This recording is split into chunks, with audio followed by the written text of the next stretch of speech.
by the Carter administration. Executive Order 10990 allows the government to take over all modes of transportation and control the highways and seaports. 10995 allows the government to seize and control the communications media. 10997 allows the government to take over all electrical power, gas, petroleum, fuels, and minerals. 10998 allows the government to seize all means of transportation, including personal cars, trucks, or vehicles of any kind. 10999 allows the government to take over all food resources and farms. Executive Order 11,000 allows the government to mobilize civilians into work brigades under government supervision. 11,001 allows the government to take over all health, education, and welfare functions. 11,002 designates the Postmaster General to operate a national registration of all persons. 11,003 allows the government to take over all airports and aircraft, including commercial aircraft. 11,004 allows the Housing and Finance Authority to relocate communities, build new housing with public funds, and designate areas to be abandoned. 11,005 allows the government to take over railroads, inland waterways, and public storage facilities.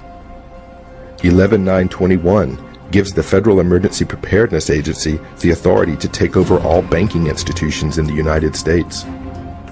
Let's not forget PDD 51, which gives the president the authority in a catastrophic event to take total control over the government and the country, bypassing all levels of government at the state and federal levels, basically declaring himself a dictator. PDD 51 is so secret that not even Congress is allowed to see it. Most Americans would agree that it would be prudent to have a plan to provide for the continuity of government and the rule of law in case of a devastating terrorist attack or natural disaster. A plan to provide for the cooperation, the coordination, and continued functioning of all three branches of the government. The Bush administration tells us they have such a plan. They introduced a little sketchy public version that's clearly inadequate and doesn't really tell us what they have in mind. But they said, don't worry, there's a detailed classified version. But now they've denied the entire Homeland Security Committee of the United States House of Representatives access to their so-called detailed plan to provide for continuity of government. They say, trust us. Trust us, the people who brought us Katrina, to be competent in face of a disaster. Trust us, the people who brought us warrantless wiretapping and other excesses eroding our civil liberties. Trust us.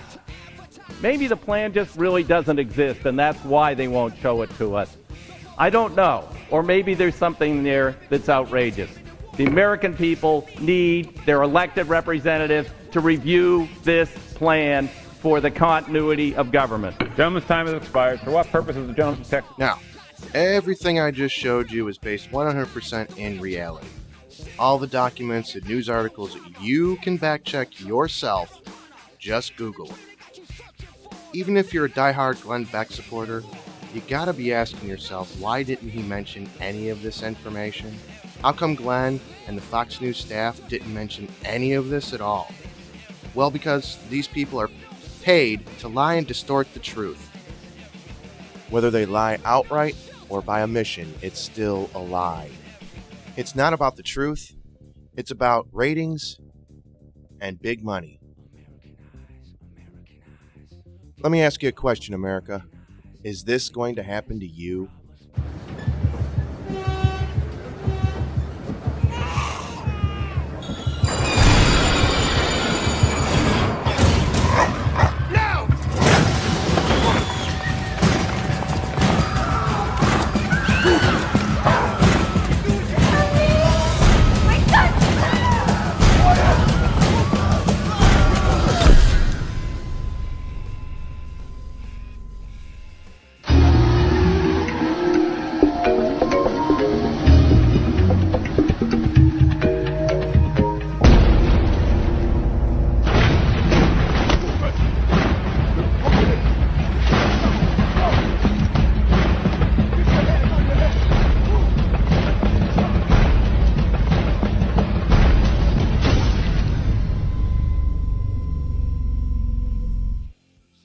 Earlier, Glenn mentioned that if there were FEMA camps, he'd show them to you.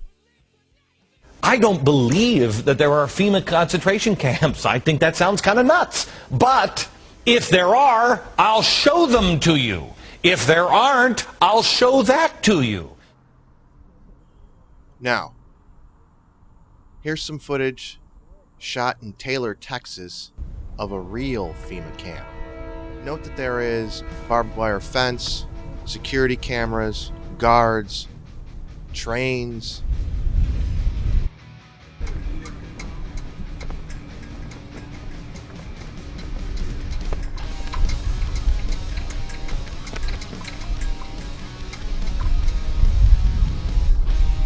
For Jordanians that were here that apparently had a legal visa to be here, but they've grabbed the family and have them in there. So do that before we leave. But brand new facility, very modern, government plates on the vehicles that are say Homeland Security on them. So.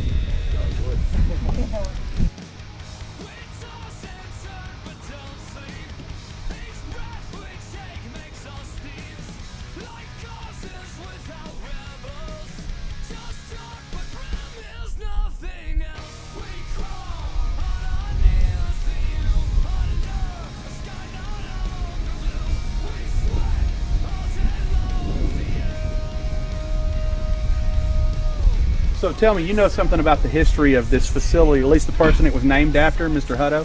Yeah. Fill us in on that? T. Don Hutto, according to their website, is the CEO or president of the private industry here. And they're saying that he was head of the Department of Corrections in the 70s and 80s in Arkansas. And that was when known as being the worst in the country at that time. It's the perfect market, economic, stable market on how they're able to, if the economy downsizes, they're still able to keep a steady workforce. A lot of growth potential in this market. Yeah, that's all they talk about is how they're able to expand most of their facilities at a moment's notice, and on how it would just take any time at all. These camps were built under the Bush administration, and they'll be filled under the Obama administration. Right. Okay, so they're not FEMA trailers, FEMA prisons, FEMA camps. These are actual prisons that were built under the Bush administration, and they were built specifically for a couple of reasons. One was for a massive influx of illegal immigrants that we would have to jail. Now they're sitting there empty. If you've got a problem in California, why aren't we using those? But why are we using those? That's FEMA, federal emergency. What's that have to do with immigration? That's an I word. It's an odd thing. It has nothing to do with that. Camps are all over the U.S. Yes. And they're all empty. Yeah. And they're all and look. Here's the thing. So that's what you're talking about tonight. You'll see that tonight, and I tell you, it just something doesn't sit right with me. Isn't it interesting that Glenn goes on Fox and Friends, the Fox News Channel morning show, and tells you FEMA camps exist and are real and were built under the Bush administration, but goes on his own show later the same night and tells his audience that FEMA camps don't exist and it's a conspiracy theory. He built up the story to get viewers, then he told you that camps aren't real. It seems to me that Fox and Beck went out of their way to lie to the American people.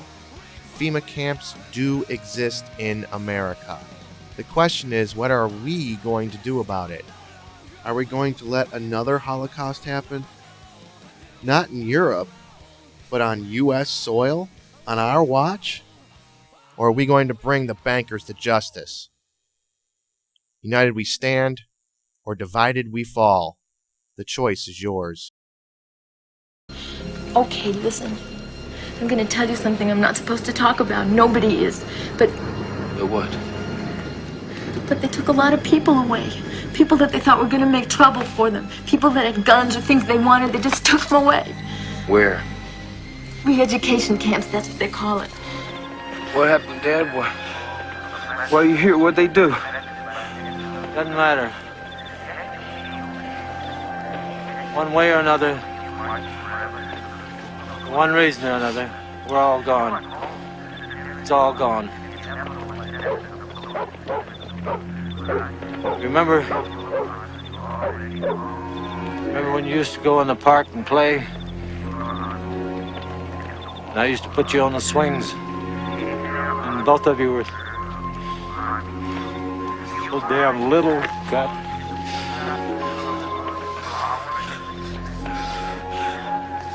I remember all of it.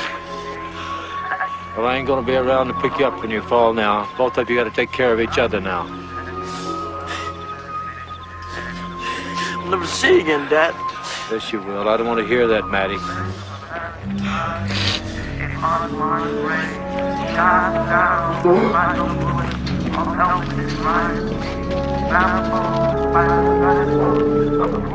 Boys! Avenge me! Avenge me!